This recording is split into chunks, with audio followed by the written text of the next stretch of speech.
नमस्कार दोस्तों, हमारे हिंदी स्टोरी चैनल में आपका स्वागत है। हमारी आज की कहानी है बुढ़ापे का सहारा। सोनिया जी एक बहुत ही अच्छे स्वभाव की महिला थी। वह एक अध्यापिका थी। उनके विद्यालय में भी उनका बहुत मान सम्मान किया जाता था। विद्यालय में अपने काम को बहुत अच्छे से किया करती थी। वह समय की पाबंद थी और बहुत अच्छी तरह से उन्होंने अध्यापिका के पद पर रहते हुए कार्य किया। सोनिया जी सरकारी स्कूल की अध्यापिका के पद से 4 साल पहले ही रिटायर हुई थी और सुखी सुखी अपने पति के साथ जीवन गुजार रही थी। लेकिन अचानक से किसी बीमारी के कारण उनके पति का देहांत हो गया था। मौत ने उनके पति को अपने आगोश में ले लिया था। पति के चले जाने के बाद सोनिया जी अंदर तक टूट गई थी। पति के चले जाने के बाद उनके बेटा बहू ने अपने साथ दिल्ली ले गए थे। दिल्ली में आकर उनका जीवन तो एकदम बदल ही गया था। पति का साथ तो छोटा ही था, लेकिन उनकी 50 सालों की बसी बसाई गृहस्थी भी छूट गई थी और उनका आस पड़ोस सब कुछ छूट गया था। उनके सुख दुख में साथ देने वाले उनके आस पड़ोस के लोग सभी छूट गए थे। दिल्ली में एक पार्क में बेंच पर बैठी हुई अपने विचारों में खोई हुई थी। चुपचाप से बैठी थी। वहां पर कुछ लोग शेयर करने के लिए आए हुए थे तो कुछ योगा कर रहे थे। कहीं एक बुजुर्गों की मंडली बैठी हुई आपस में बातें कर रही थी, लेकिन सोनिया जी अपनी ही दुनिया में खोई हुई थी। अचानक से उन्हें किसी ने आवाज लगाई, जिससे उनकी खामोशी टूटी। मुस्कुराते रहिए, जिंदगी बहुत खूबसूरत है। सोनिया जी ने देखा कि 70 से 75 वर्ष के बुजुर्ग आदमी एक कुर्सी पर बैठे हुए सोनिया जी सी की तरफ ही देख रहे और मुस्कुरा रहे थे। इस अजनबी शहर में पहली बार कोई उनसे बात कर रहा था। सोनिया जी को कहने लगे, मैंने आपको पहले यहाँ नहीं देखा है। मेरा नाम जयप्रकाश है और मैं यहीं पास वाली बिल्डिंग में रहता हूँ, लेकिन मैंने आपको पहले यहाँ कभी नहीं देखा है। क्या आप यहाँ नई नई आई हैं? आप तो बहुत ही परेशान लग रही हैं। क्या कोई परेशानी वाली बात है? अगर है तो पिछली बातों को भूलकर आगे बढ़ जाइए। यह सब कहते हुए जयप्रकाश जी फिर से सैर करने चले गए। उनके चले जाने के बाद सोनिया जी अपने आप से बोली, मन ही मन जिंदगी में दुख ही ना हो। उन्हें तो भला जिंदगी खूबसूरत लगेगी ही, लेकिन जिसका जीवन दुखों से भरा हुआ है वह खुश कैसे रह सकता है? इस दुनिया में ज्ञान तो सभी बांट देते हैं, लेकिन हमारे साथ क्या गुजर रही है यह तो हम ही जानते हैं। सोनिया जी रोज रोज पार्क में आने लगी। जयप्रकाश जी रोज घूमने आया करते थे। जयप्रकाश जी फिर से सोनिया जी से बोले, क्या आप कहीं बाहर से आई हैं? क्योंकि मैंने आपको पहले यहाँ नहीं देखा है। सोनिया जी कहने लगी, जी हाँ, मैं इलाहाबाद से आई हूँ। यहाँ पर मेरे बेटा और बहू नौकरी करते हैं और उन्हीं के पास रहती हूँ। पहले मैं भी एक अध्यापिका थी, लेकिन अब मैं रिटायर हो चुकी हूँ और अपने पति के साथ ही इलाहाबाद में रहती थी। लेकिन एक बीमारी के कारण मेरे पति का देहांत हो गया है, जिस कारण मैं इलाहाबाद से मैं अकेली हो गई थी। उसके बाद मेरे बेटा और बहू मुझे अपने साथ दिल्ली ले आए। पति के देहांत के बाद इलाहाबाद में मैं बिल्कुल अकेली रह गई थी और मेरी बेटी का ससुराल भी यहाँ दिल्ली में ही है। कभी कभार बेटी से भी मिलना हो जाएगा, बस यही सोचकर दिल्ली चली आई। फिर जयप्रकाश जी बोले, दिल्ली जैसे शहर में आपका स्वागत है। चलिए मैं आपको अपने और दोस्तों से भी मिलवाता हूँ। दरअसल पार्क में बुजुर्ग लोगों का एक ग्रुप बना हुआ है, जहाँ हम सभी लोग एक दूसरे के सुख दुख में शामिल होते हैं, हंसते बतियाते हैं और साथ मिलकर समय बिताते हैं। कभी कभी तो हम गाना भी गाते हैं, भजन वगैरह भी करते हैं, तो कभी पुराने गाने भी गुनगुना लेते हैं। कभी अगर किसी का जन्मदिन होता है तो वह भी मनाते हैं और एक त्योहार की तरह मनाते हैं। सोनिया जी उनकी बात सुनकर खुश हो गई और उन्होंने भी उस ग्रुप में शामिल होने के लिए कह दिया। जयप्रकाश जी ने सोनिया जी को ग्रुप के सभी लोगों से मिलाया और सोनिया जी भी उस ग्रुप में शामिल हो गई। उस ग्रुप के अधिकतर लोग अपने जीवन साथी को खो चुके थे। किसी को कोई परेशानी थी तो किसी को कोई बीमारी थी, लेकिन सोनिया जी यह देखकर हैरान हो गई थी। इतनी परेशानियों के बावजूद भी सभी लोग जिंदा दिल थे, ऊर्जा से भरपूर अपनी जिंदगी का आनंद उठा रहे थे। उन लोगों से मिलकर सोनिया जी की उदासी तो दूर ही चली गई थी।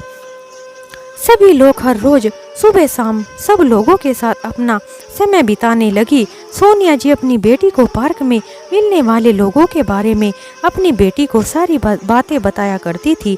वह अपनी बेटी से उन बुजुर्गों के बारे में बातें किया करती थी। अपनी माँ को उन हम उम्र लोगों के साथ मेल जोल की बात को सुनकर उनकी बेटी भी बहुत खुश होती थी। एक दिन सोनिया जी ने देखा कि पार्क में आने वाले सभी बुजुर्ग उनसे बड़े थे, लेकिन सभी चुस्त और दुरुस्त थे और अपने आप को फिट रखने की पूरी कोशिश करते थे। एक दिन सोनिया जी ने घर आकर अपने आप को आईने में देखा तो सोचने लगी कि मैं तो उम्र से पहले ही बूढ़ी होने लगी हूँ, लेकिन वहाँ उपस्थित सभी लोग कितने तंदुरुस्त दिखते हैं। मैंने तो अपने आप को समय से पहले ही बूढ़ा बना लिया है। यह सोचकर वह बाजार गई और वहाँ से अपने लिए कुछ सामान खरीद कर लाई। उन्होंने घर आकर अपने बालों को कलर किया। उन्होंने अपनी अलमारी में रखी हुई अपने पति की दी हुई एक सुंदर सी साड़ी निकाली और उसे पहनकर आईने के सामने खड़ी हो गई। अपने आप को देखकर हैरान रह गई। अरे, मैं तो कितनी खूबसूरत लग रही हूँ इस साड़ी में। यह मेरे पति की दी हुई सबसे सुंदर साड़ी है।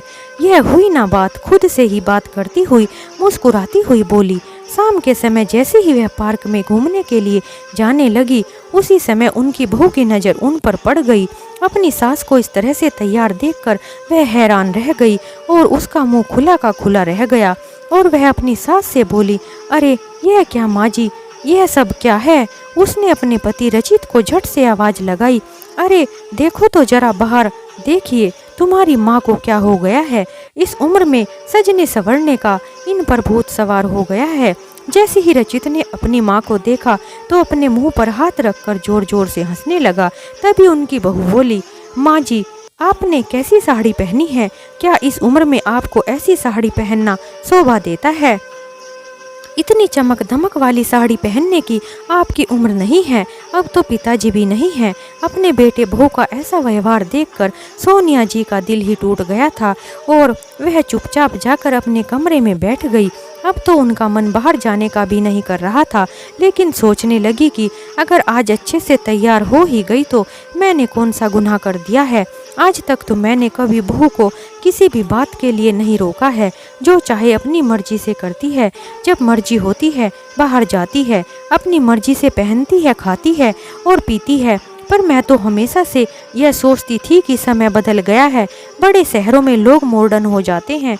आज मैं अगर थोड़ा सा अपने बारे में सोच लिया तो इन लोगों ने मेरा मजाक बनाकर रख दिया है। यह सोचकर उनकी आंखों से आंसू बहने लगे। तभी उनके फोन पर एक घंटी बजी। उनके पास उनके ग्रुप के लोगों के फोन आने लगे। उस समय सोनिया जी खड़ी हुई और खुद से बोली, नहीं, यह मेरी जिंदगी है और मैं इसे अपने ही तरीके से जीऊंगी। ऐसा कहते कहते वह पार्क में चली गई। सोनिया जी अब तो अपने लिए जीने लगी थी। उनकी पेंशन से उन्हें अच्छा खासा पैसा भी मिलता था। उस पैसे को वह अपने बेटा बहू को ही देती थी, लेकिन इस महीने तो उन्होंने सारे पैसे को अपने ऊपर ही खर्च कर दिया था। अपने लिए जरूरी चीजें खरीद कर ले आई थी। पार्क में उनकी बहुत सारी सहेलियां भी बन गई थी। उन्हीं के साथ वह बाजार जाती थी और अपने मनपसंद कपड़े खरीद कर ले आई थी और जो भी चाहिए होता था खुद ही ले आया करती थी। लेकिन उनकी बहू को यह सब खटकने लगा था और अपने पति को कहने लगी कि आप माँ जी को रोकते क्यों नहीं हो? माँ जी कितने फालतू के खर्च करने लगी हैं। हमारे हाथ में तो एक पैसा भी नहीं देती। उनके आने से हमारा खर्चा भी कितना बढ़ गया है। अपनी पत्नी की बातों को सुनकर रचित उनके पास आया और कहने लगा, माँ, इस बार आपने हमें पेंशन के पैसे क्यों नहीं दिए हैं? उसकी बातों को सुनकर सोनिया जी हैरान हो गई थी। तभी पीछे से उनकी बहू बोली, माँ जी, इतनी फिजूल खर्ची क्या अच्छी बात है? जब से आप दिल्ली आई हो आप तो आज़ाद पंछी की तरह हो गई। यहाँ आकर आप तो अपनी मनमानी करने लगी हो। पार्क में क्या जाने लगी हो आप तो बिल्कुल ही बदल गई हो। तभी सोनिया जी कहने लगी, बहू मैंने तुम लोगों को पूरी आज़ादी दी हुई है, अब तुम मेरी आज़ादी तय नहीं कर सकते। मैं तो जो चाहूँगी वही करूँगी और अपनी मर्जी से ही जीऊँगी, तुम्हारी मर्जी से नहीं। जिंदगी मेरी है और इसे कैसे जीना है वह मैं ही तय करूँगी। माँ की बात को सुनकर बेटा बहू दोनों चुप हो गए। सोनिया जी खाना भी बहुत अच्छा बनाती थी। एक दिन उन्होंने घर पर बेसन का हलवा बनाया, वह लेकर पार्क में चली गई। वहां उन्होंने अपने सभी दोस्तों को वह हलवा खिलाया, लेकिन जयप्रकाश जी ने हलवा खाने से मना कर दिया। तो सोनिया जी ने पूछा, क्या आपको बेसन का हलवा पसंद नहीं है? तो जयप्रकाश जी बोले, बेसन का हलवा तो मुझे बहुत ही पसंद है, लेकिन मुझे शुगर की बीमारी है और बीपी की भी शिकायत रहती है, इसलिए मैं बाहर का मीठा बेसन का हलवा नहीं खा सकता हूँ, इसलिए मैंने बेसन का हलवा खाना ही छोड़ दिया है। सोनिया जी कहने लगी, क्या आपके घर पर कोई खाना बनाने वाला नहीं है? जयप्रकाश जी कहने लगे, हमारे घर पर कोई नहीं है। यह कहते कहते जयप्रकाश जी की आंखों में आंसू आ गए और चुपचाप घर की ओर चले गए। 4 दिन बीत चुके थे, लेकिन जयप्रकाश जी पार्क में घूमने नहीं आए थे। ग्रुप के सभी लोगों से पूछा तो पता चला कि वह फोन भी नहीं उठा रहे हैं। सोनिया जी को मन ही मन उनकी चिंता होने लगी और बार बार उनका हंसता मुस्कुराता चेहरा उनके सामने आने लगा। पार्क से लौटते वक्त सोनिया जी घर पर आ रही थी तो उन्होंने सोचा, क्यों ना जयप्रकाश जी को देखती ही चलूं, आखिर बात क्या है, वह पार्क में क्यों नहीं आए हैं। पार्क से निकली तो उनके कदम जयप्रकाश जी के घर की तरफ बढ़ गए। सोनिया जी ने उनके घर का नंबर पूछा और दरवाजे पर जाकर उनके घर की बेल बजाई। जयप्रकाश जी ने लड़खड़ाते कदमों से दरवाजा खोला तो देखा दरवाजे पर सोनिया जी खड़ी हुई थी। सोनिया जी को दरवाजे पर देखकर जयप्रकाश जी हैरान रह गए और फिर उन्हें अंदर बुलाया। उनकी ऐसी हालत देखकर सोनिया जी हैरान रह गई और कहने लगी, आपकी तबीयत तो बहुत ही ज़्यादा खराब है और घर में कोई आपकी देखभाल करने के लिए भी नहीं है। तो जयप्रकाश जी बोले, दरअसल मैं अकेला ही रहता हूँ। यह बात सुनकर सोनिया जी को बहुत बेचैनी हुई। सोनिया जी सोचने लगी कि यह इंसान एकदम अकेला रहता है, लेकिन कितना जिंदा दिल इंसान है। इतना देखकर बिल्कुल भी नहीं लगता कि यह अकेले रहते होंगे। इस घर में तो उनकी देखभाल करने वाला भी कोई नहीं है। फिर सोनिया जी ने अपने ग्रुप के सभी लोगों को फोन करके वहां बुला लिया। जयप्रकाश जी ने बहुत मना किया, लेकिन सोनिया जी बोली, अरे क्या बात कर रहे हैं आप, आपने ही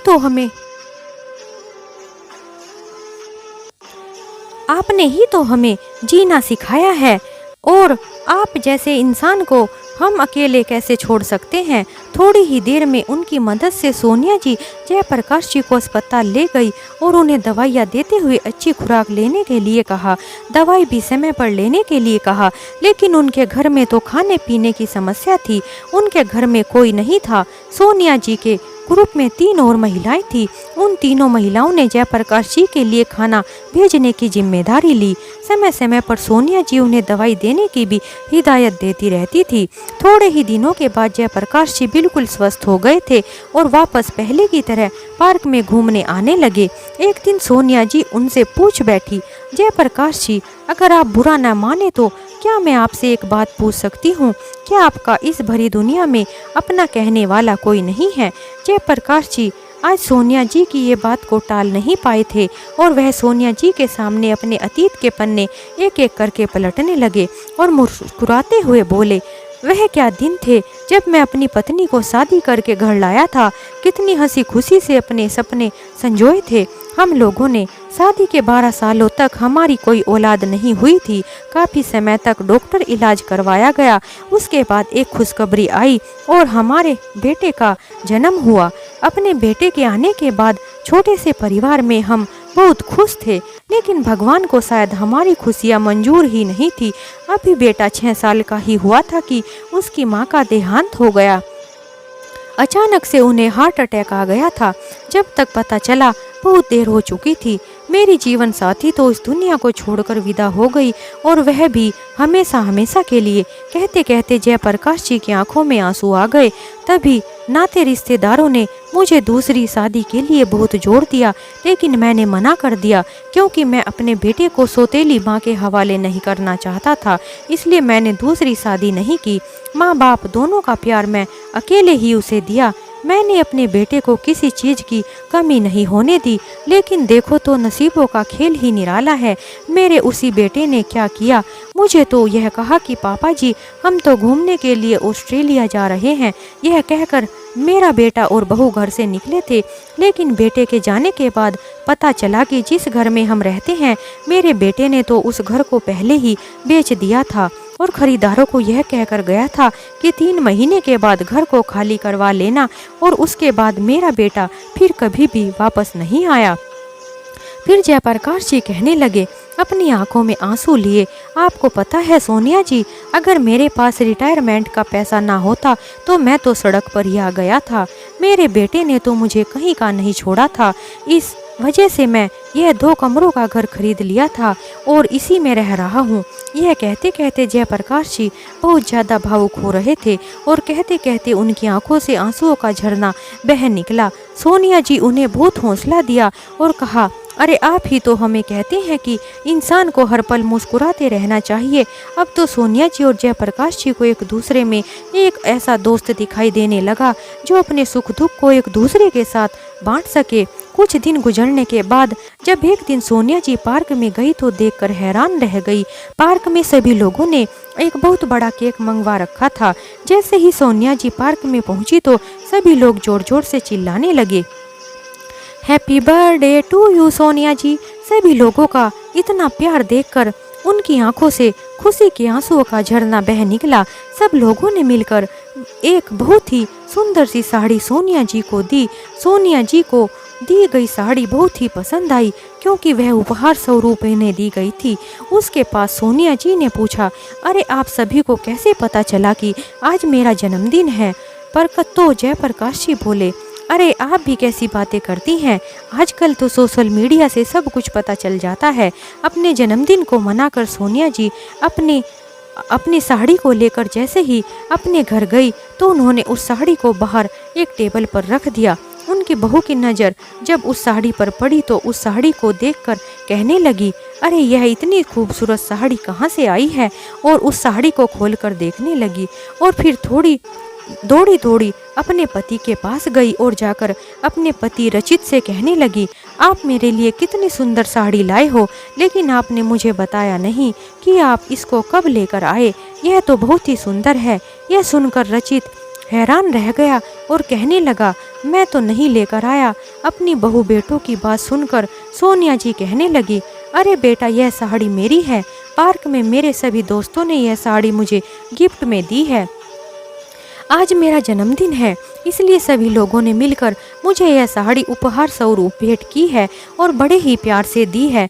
फिर बहू बोली, साड़ी तो बहुत ही सुंदर है माँ जी, लेकिन आप इस साड़ी का क्या करेंगी? यह साड़ी आप मुझे दे दीजिए। ऐसा कहते हुए जैसे ही साड़ी उठाने लगी तो सोनिया जी ने वह साड़ी अपनी बहू से पहले उठा ली और कहने लगी, नहीं बहू, यह साड़ी तुम्हारे लिए नहीं है। यह साड़ी मेरे लिए बहुत ही अनमोल है क्योंकि यह मेरे दोस्तों का मेरे जन्मदिन पर दिया गया मान सम्मान है जो मैं किसी के साथ शेयर नहीं कर सकती। यह बात सुनकर बेटा बहू दोनों हैरानी से बोले, अच्छा क्या आज आपका जन्मदिन था? ऐसा कहते हुए दोनों का सिर शर्म से झुक गया। फिर उनका बेटा बोला, माँ आप अपना जन्मदिन मनाती नहीं है ना, इसलिए हमें याद ही नहीं था।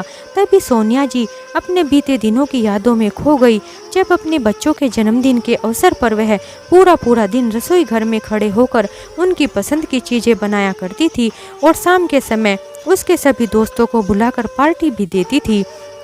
लेकिन फिर सोचने लगी कि आखिर समय समय की ही तो बात है, जो बेटा बहू अपनी ज़िंदगी में मस्त हैं तो बड़ों को भी तो अपने लिए जीना ही चाहिए।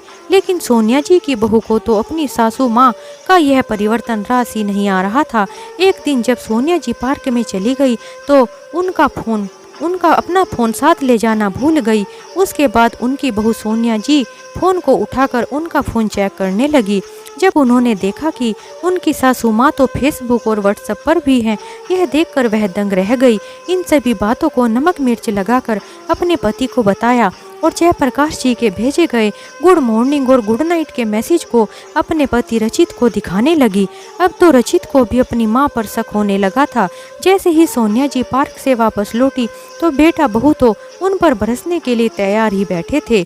सोनिया जी को बोलने का एक मौका नहीं दिया और दोनों के दोनों उनके ऊपर उंगलियां उठाने लगे। दोनों जाने क्या क्या बोलने लगे।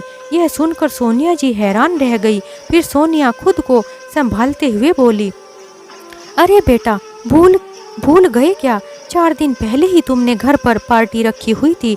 बहू ने भी अपने दोस्तों को बुलाया हुआ था, जिसमें तुम्हारे ऑफिस के भी दोस्त आए थे, जिसमें पुरुष भी थे और महिलाएं भी थी। लेकिन मैं तो तुम लोगों के ऊपर कोई उंगली नहीं उठाई थी। लेकिन तुम मेरे बारे में यह कैसी बातें कर रहे हो? क्या एक लड़का लड़की दोस्त नहीं हो सकते? तुम मेरे बारे में ऐसे कैसे बोल सकते हो? सोनिया जी के मुंह से दो टूक जवाब सुनकर उनके बेटा बहू के पास कहने के लिए कोई शब्द ही नहीं थे। सासू माँ की बातों को सुनकर बहू तो पैरों को पटकती हुई अपने कमरे में चली गई। अगले दिन बेटा बहू के ऑफिस जाने के बाद जैसे ही सोनिया जी अपने पोते के लिए नाश्ता बनाने के लिए किचन में गई, किचन में पानी पड़ा हुआ था, जिस पर सोनिया जी फिसल गई और एकदम से फर्श पर गिर पड़ी। सोनिया जी के हाथ में बहुत ज़्यादा चोट आ गई थी और उनकी कमर में भी दर्द हो रहा था। उनके पोते ने जब अपनी दादी को फर्श पर गिरे हुए देखा तो अपने पापा को फ़ोन करके बताया और उन्हें जल्दी जल्दी से आने को कहा। डॉक्टर ने चेक किया तो पता चला कि उनके हाथ की हड्डी टूट गई है, इसलिए उनके हाथ पर प्लास्टर चढ़ाना होगा। सोनिया जी को दवाइयाँ देकर शाम तक घर भेज दिया गया। अब तो सोनिया जी का पार्क में जाना भी छूट गया था। जयप्रकाश जी उन्हें फ़ोन करते तो उनके किसी भी फ़ोन का जवाब नहीं देती थी, बस लेटे लेटे अपने आंसू बहाती रहती थी। उनके घर में भी उनकी देखभाल कोई नहीं करता था। नौकरानी भी खाना बनाकर रख दिया करती थी और बेटा बहू भी अपनी नौकरी पर चले जाते थे। दोनों में से किसी ने भी एक दिन की छुट्टी लेना भी जरूरी नहीं समझा। सोनिया जी बैठे बैठे बहुत परेशान होती रहती थी, लेकिन किसी को कोई फर्क नहीं पड़ता था। जब सोनिया जी किसी के फ़ोन का रिप्लाई नहीं कर रही थी तो पार्क के सभी लोग उनके घर पर आ गए। किसी के हाथ में फूल थे तो किसी के हाथ में खाने के लिए कुछ चीज़ें और किसी के हाथ में गेट वेल सोन के कार्ड थे। सोनिया जी ने जब उन सभी को देखा तो अपने बिस्तर पर पड़ी पड़ी हैरान हो गई। उन्हें ऐसा लगा जैसे उन्हें कोई अपना मिल गया हो। उनके चेहरे पर मुस्कुराहट आ गई थी। हंसी मजाक करते करते सभी लोग स्वादिष्ट व्यंजनों का आनंद उठा रहे थे। हंसी मजाक में 2 घंटे कैसे बीत गए पता ही नहीं चला। अब तो सोनिया जी को चिंता होने लगी थी, क्योंकि उनके बेटे और बहू के आने का वक्त हो रहा था। अंदर ही अंदर सोनिया जी डर रही थी कि बहू क्या बोलेगी। इस समय दरवाजे की घंटी बजती है। रचित और उसकी पत्नी आ जाते हैं। दोनों जब घर का अंदर का नज़ारा देखते हैं, देखकर हैरान रह जाते हैं। सब लोगों के जाने के बाद उनकी बहू बोली, माँ जी, यह मेरा घर है, यह कोई धर्मशाला नहीं है। जिसे देखो मुंह उठाई यहाँ चला आएगा। माँ जी, आप हमारे सामने तो दर्द का कितना नाटक करती रहती हैं और हमारी पीठ पीछे अपने दोस्तों को बुलाकर घर में पार्टी मनाई जा रही है। इस उम्र में आपको यह सब शोभा देता है? आपने एक बार भी नहीं सोचा कि हमारे छोटे से बच्चे पर क्या असर पड़ेगा? सुनकर चुपचाप लेटी रही। अपने पति की बहुत याद सता रही थी और सोचने लगी कि पति के होते हुए मजाल थी किसी की जो मुझ पर उंगली भी उठा सके। और आज देखो मुझे अपमान के कड़वे घूंट पीने पड़ रहे हैं। अपमान के कड़वे घूंट पीने को मजबूर हो गई हूँ। करीब 2 महीने पहले की बात है। सोनिया जी का प्लास्टर उतार दिया गया। अब तो सोनिया जी फिर से पार्क में जाने लगी और उनकी मुस्कुराहट भी वापस आने लगी। लेकिन उनकी बहू के ताने तो बंद होने का नाम ही नहीं ले रहे थे और बेटा सब कुछ सुनकर भी अनसुना कर देता था। घर के माहौल से परेशान होकर एक दिन सोनिया जी ने ठान लिया कि अब तो बहुत हो चुका है, अब और नहीं। जीवन की सांझ तो हो ही चुकी है और क्या पता कब जीवन का अंत भी हो जाए, लेकिन उससे पहले मैं अपने लिए जीना चाहती हूँ। जो मुझे अच्छा लगेगा मैं वही करूँगी।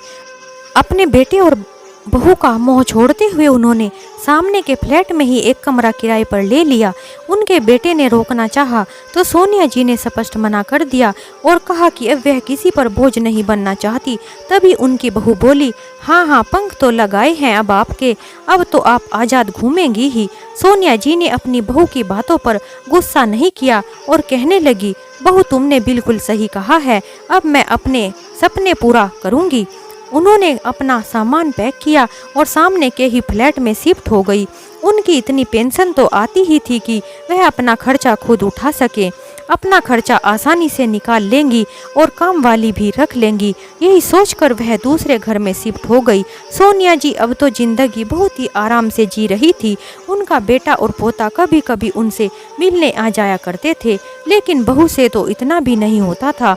जयप्रकाश जी अक्सर उनके घर चाय पीने आ जाया करते थे और सभी लोग भी उनसे मिलने के लिए आया करते थे। अब तो सोनिया जी अपने आप को आज़ाद महसूस कर रही थी।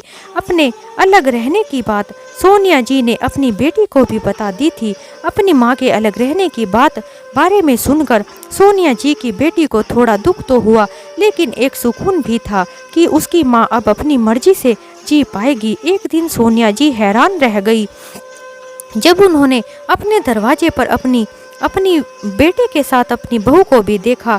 तो इससे पहले कि वह कुछ पूछते तभी उनकी बहू तेजी से अंदर आ गई और बोली, माँ जी कुछ शर्म हया है कि नहीं, कुछ शर्म बची है कि नहीं? आपको पता भी है सोसाइटी में सभी लोग आपके बारे में क्या क्या बातें बना रहे हैं। आपके और जयप्रकाश जी के बीच में आखिर चल क्या रहा है? बहू की बात को सुनकर सोनिया जी बोली, बेटा मुझे दुनिया वालों की बिल्कुल भी परवाह नहीं है। मुझे तो केवल इतना पता है, सारी उम्र जिम्मेदारियों को निभाते निभाते मैंने अपने बारे में तो सोचना ही छोड़ दिया था। बाकी की बची हुई जिंदगी अब मैं खुशी से गुजारना चाहती हूँ। मुझे नहीं लगता कि इससे किसी को कोई परेशानी होनी चाहिए। और जिस जयप्रकाश जी की तुम बातें कर रही हो, उन्होंने ही मुझे जीना सिखाया है, वरना मैं तो पूरी तरह से ही टूट चुकी थी। मैंने तो जीने की उम्मीद ही छोड़ दी थी। तभी उनका बेटा बोला, लेकिन माँ आप इन लोगों को जानती नहीं हो, ऐसे लोग अपनापन दिखाकर दूसरों को लूट लेते हैं। सोनिया जी कहने लगी, अरे बेटा मैं अपने बालों को धूप में सफ़ेद नहीं किया है, और वैसे भी जिस इंसान को अपनों ने ही लूट लिया हो उसे दूसरे क्या लूटेंगे? आखिर तुमने मेरे पास सब छोड़ ही क्या दिया है जो कोई लूट कर ले जाएगा? इस समय जयप्रकाश जी दरवाजे के बाहर खड़े हुए सारी बातें सुन रहे थे। घर के अंदर आ गए और उन्हें देखते ही सोनिया जी के बेटे और बहू का मुंह खुला का खुला रह गया। जैसे ही वे उठकर जाने लगे, उसी समय जयप्रकाश जी उनसे बोले, क्या हुआ बेटा, और कुछ कहना है? शर्म हया के बारे में कुछ बचा हो तो वह भी कह दो। और तुम क्या कह रहे थे? सोनिया जी को शर्म आनी चाहिए। अरे शर्म तो तुम जैसे बहू बेटों को आनी चाहिए। किसी का चरित्र मंथन करने से पहले तुम लोग एक बार भी नहीं सोचते हो। आखिर तुम लोग जानना चाहते हो कि तुम्हारी माँ क्या करती है? जैसे ही जयप्रकाश जी कुछ कहने लगे तो सोनिया जी ने उन्हें चुप रहने का इशारा करने लगी, परंतु जयप्रकाश जी तो चुप होने वाले नहीं थे। उन्हें तो उनके बेटा बहू के ऊपर गुस्सा आ रहा था। तभी कहने लगे, तुम्हें पता भी है कि तुम्हारी माँ पार्क में क्या करती है? पार्क में जब हम सभी लोग सुबह शाम बैठते हैं तो तुम्हारी माँ सोसाइटी में काम करने वाली औरतों के बच्चे जो आवारा घूमते हैं और इस छोटी सी उम्र में गलत आदतों का शिकार हो रहे हैं, उन लोगों के पास इतना पैसा नहीं कि वह अपने बच्चों को अच्छे से पढ़ा लिखा सके, लेकिन तुम्हारी माँ उन गरीब बच्चों को पढ़ाने का नेक काम करती है। सोनिया जी एक स्कूल खोलना चाहती हैं ताकि जितने भी गरीब बच्चे हों, शिक्षा के बिना हों, वह उन सभी के लिए एक स्कूल खोलना चाहती हैं और उस स्कूल में उन्हें निःशुल्क शिक्षा प्रदान की जा सके। तुम्हारी माँ गरीबों की मदद करके अपने बुढ़ापे को साकार करना चाहती है। अधिकतर हम लोग एक साथ बैठकर इसी विषय में योजना बनाते हैं कि कब क्या करना है। इस बारे में हमारी एक एनजीओ से भी बात चल रही है जो हमारी इस काम में मदद कर रही है। तुम्हारी माँ का पुराना सपना अब पूरा होने जा रहा है। लेकिन आज अपनी माँ के बारे में तुम लोगों के मन में ऐसी बातें आ गई जिसे सुनकर मुझे महसूस हो रहा है अच्छा हुआ कि मेरा बेटा भी मुझे पहले ही छोड़कर चला गया है। किसी माँ के लिए बेटा बहू की ऐसी सोच भी हो सकती है, यह सुनकर मैं बहुत ही हैरान हूँ। क्या तुम अपने ऑफिस में किसी के साथ हंसते बोलते नहीं हो? क्या तुम्हारी माँ ने तुम्हारे ऊपर कभी कोई अंकुश लगाया है तो तुम अपनी माँ पर कैसे अंकुश लगा सकते हो? सोनिया जी के बहू बेटों के पास उस बात का कोई जवाब नहीं था। तभी सोनिया जी बोली, छोड़िए उन सभी बातों को, मैं चाय बनाती हूँ, चाय पीजिए और अपने गुस्से को ठंडा कर लीजिए। यह बात सुनकर जयप्रकाश जी मुस्कुराने लगे और बोले, अरे सोनिया जी, हमारी मेहनत रंग लाई है। एनजीओ की तरफ से हमें स्कूल शुरू करने के लिए पास में ही एक बिल्डिंग मिल गई है। जयप्रकाश जी की आवाज़ सुनकर सोनिया जी बहुत खुश हुई। जल्दी ही स्कूल का रूप दे दिया जाएगा उस बिल्डिंग को। अब तो सभी पढ़े हुए बुजुर्ग बच्चों को पढ़ाने का काम करने लगे। सभी लोगों ने दिल खोलकर मेहनत की। शुरू में तो स्कूल में सिर्फ 10 ही बच्चे आए थे। धीरे धीरे बच्चों की संख्या बढ़ने लगी।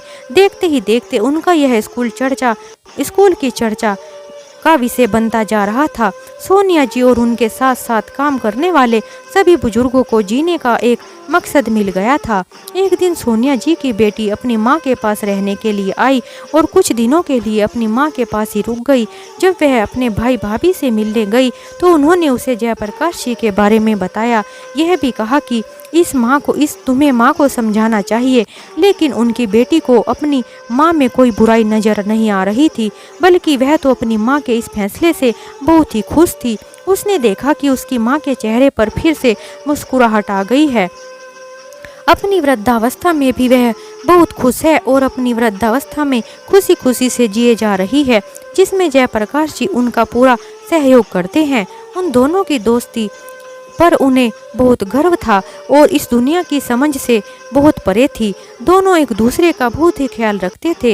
एक दिन सोनिया जी की बेटी अकेले बैठे हुए कुछ सोच रही थी।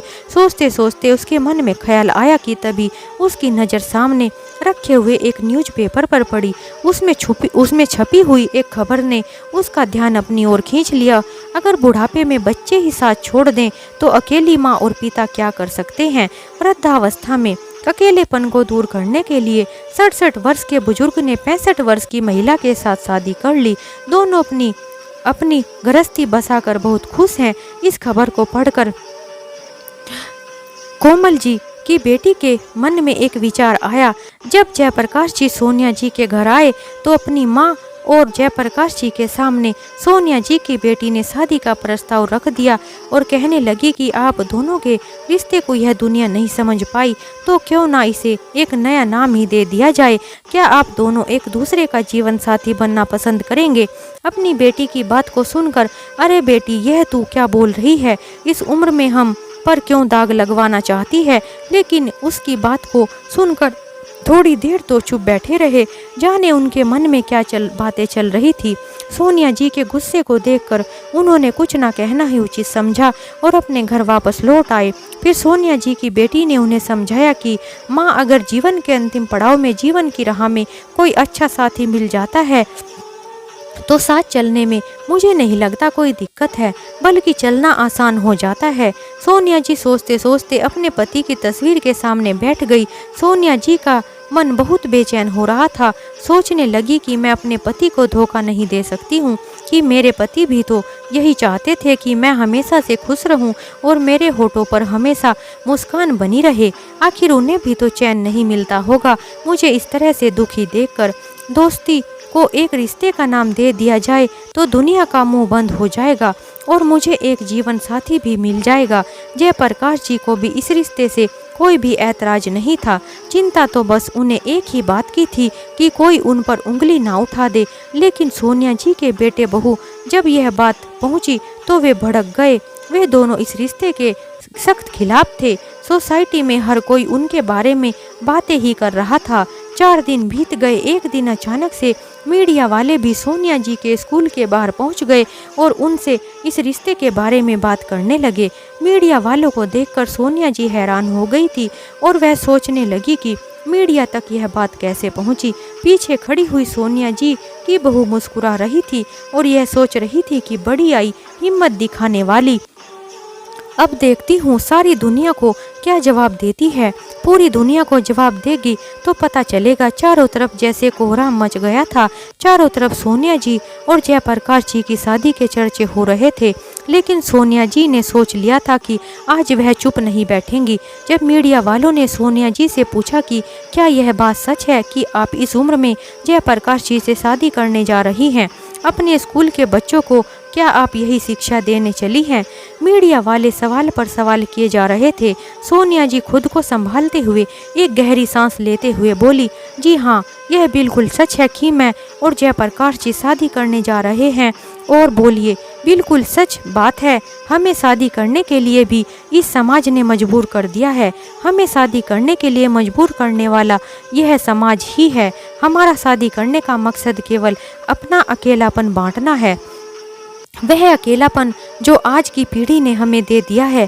सोनिया जी कहने लगी, हम लोग तो पेड़ के उस सूखे पत्ते की तरह हैं जो पेड़ से कब गिर जाएं पता ही नहीं चलेगा। लेकिन जब तक पेड़ से जुड़े हुए हैं तब तक खाद पानी की जरूरत तो सभी को होती है। किसी से हंसना बोलना हमें भी तो अच्छा लगता है।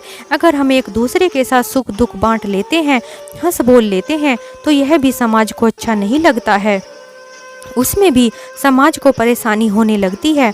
तभी जयप्रकाश जी आए। सोनिया जी का हाथ अपने हाथों में थामते हुए बोले, शादी करने का फैसला हमने इसलिए लिया है ताकि समाज के सामने हमारे रिश्ते पर मोहर लग जाए और किसी को हमारे हंसने बोलने से कोई दिक्कत ना हो। अभी भी अगर किसी के मन में कोई सवाल है तो पूछ सकता है। तभी भीड़ में से तालियों की गूंज आने लगी। तब तालियां सोनिया जी और जयप्रकाश जी के सभी बुजुर्ग साथी बजा रहे थे।